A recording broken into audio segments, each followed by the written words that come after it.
Everyday people turn to social media for health advice. We trust influencers, wellness coaches, and even MLM leaders to give us guidance because their stories sound inspiring. They make us believe that mindset, nutrition, and alternative treatments can heal anything. But what happens when those claims go too far? Today, we're talking about the dangerous overlap between wellness influencers, MLM leaders, and medical misinformation. This is about who you trust with your health and why some of the most popular online personalities are selling false hope instead of real solutions. Let's talk about Belle Gibson, Jessie Lee Ward, and the wellness grift that keeps hurting people.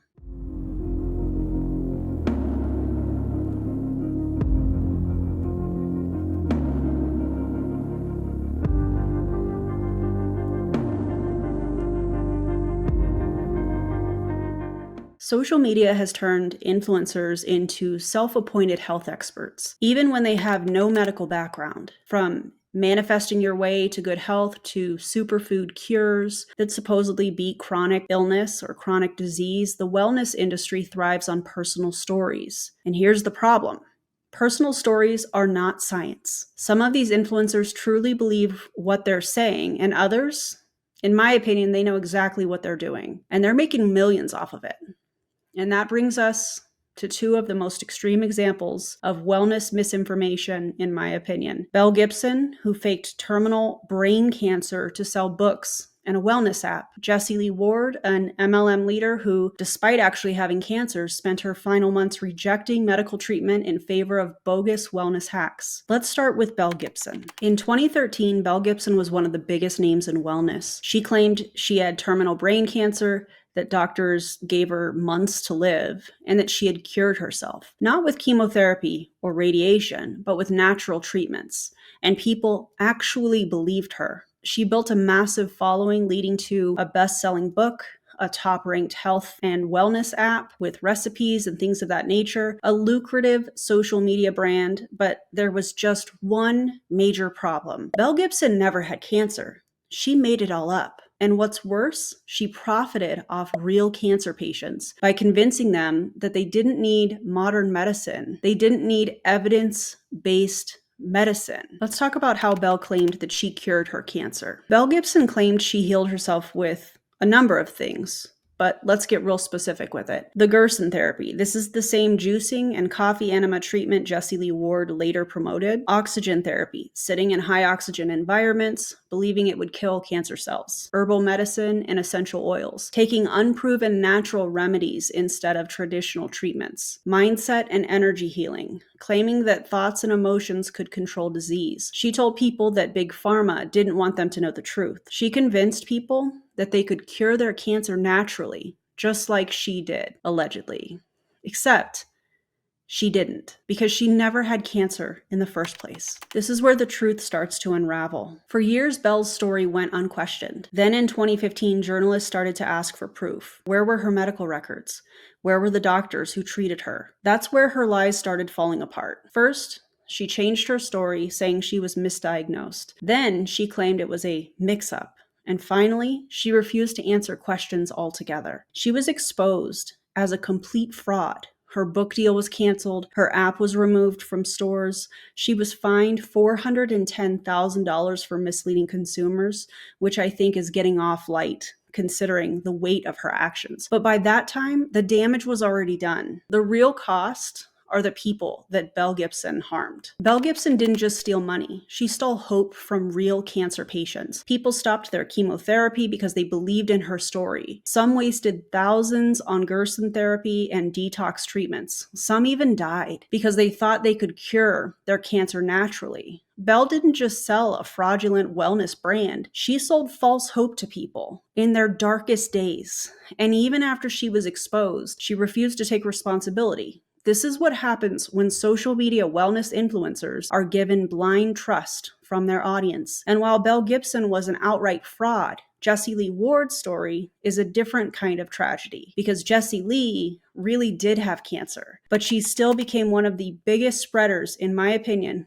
of misinformation about alternative healing. Now let's talk about why that's just as dangerous. Jessie Lee Ward wasn't just any influencer. She was one of the top leaders in the MLM company or multi-level marketing company called Prove It. For years, she sold exaggerated claims about ketones, promising weight loss, mental clarity, and biohacking benefits, things like better digestion and things of that nature. But when she was diagnosed with stage 4 colon cancer in February of 2022, her platform became something else entirely. In my opinion, it became a horrific case study in medical misinformation and being a dangerous influencer.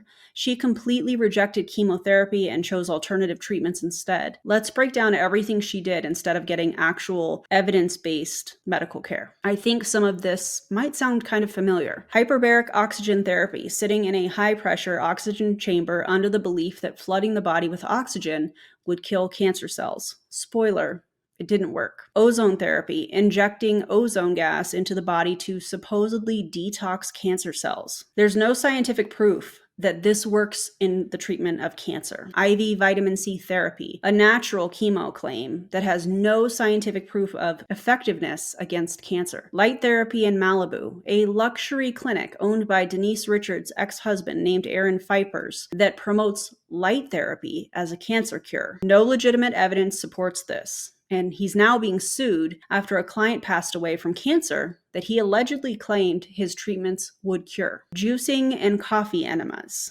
part of the Gerson Therapy, a debunked cancer treatment that involves drinking only juice and flushing the body with coffee enemas. This is dangerous and has been shown to be very dangerous and also ineffective. Prove It ketones, Jessie Lee's own MLM product that she was a distributor for. Even while battling cancer, she continued selling ketones as if they had any impact on her condition. This is where wellness culture becomes extremely dangerous, in my opinion, because Jessie Lee was so influential. Her audience believed that these things worked. Some might have even delayed or skipped real treatment because they were inspired by her story. This is where we start to see the overlap between MLMs, wellness scams, and selling false hope. MLMs thrive on selling hope, especially to vulnerable people. This is why MLMs target cancer patients, chronically ill people, and those with disabilities. Jessie Lee spent years selling false hope through Prove It, convincing people that ketones could biohack their health. And when she got sick, she was on the receiving end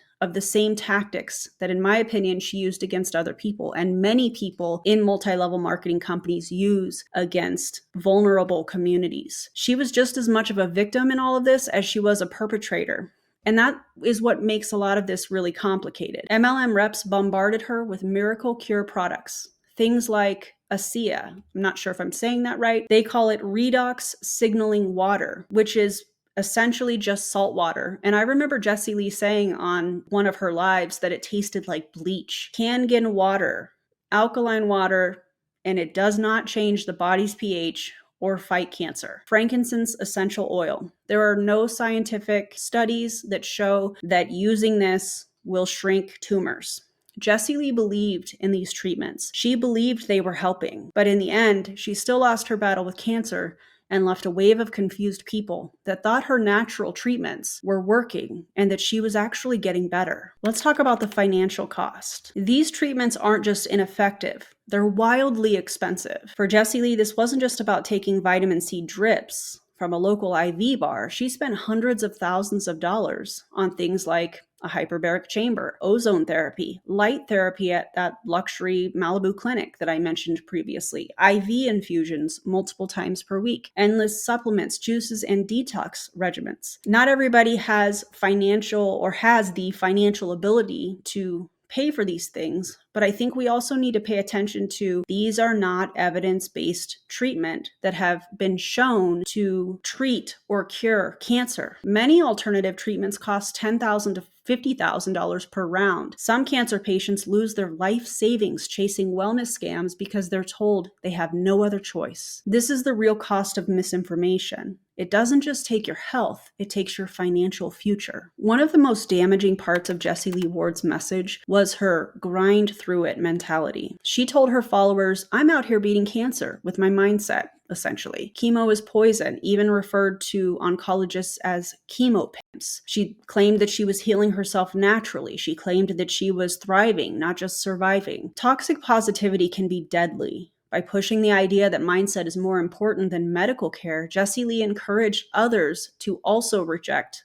life-saving treatments. This type of wellness grift creates guilt and shame for people who choose traditional treatments or who struggle through cancer instead of thriving. It makes people think, if I can't beat this with my mindset, am I not strong enough? If I do chemo, am I poisoning myself? If she's thriving without it, why am I suffering so much? This keeps people trapped in misinformation. They stay hooked on alternative treatments that don't work. They avoid real medicine because they've been told it's toxic. They spend their last days chasing cures that don't exist. And that's the real tragedy of Jessie Lee Ward's story. She believed in these treatments.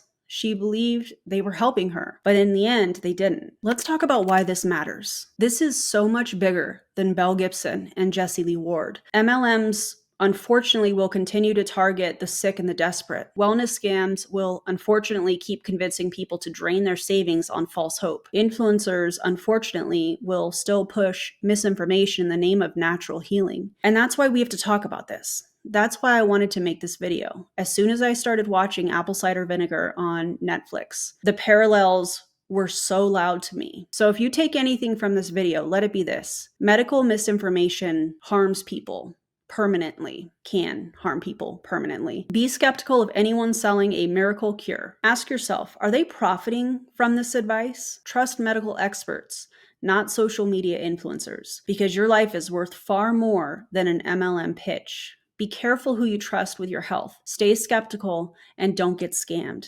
Thanks for watching if you made it this far, and check out Apple Cider Vinegar on Netflix.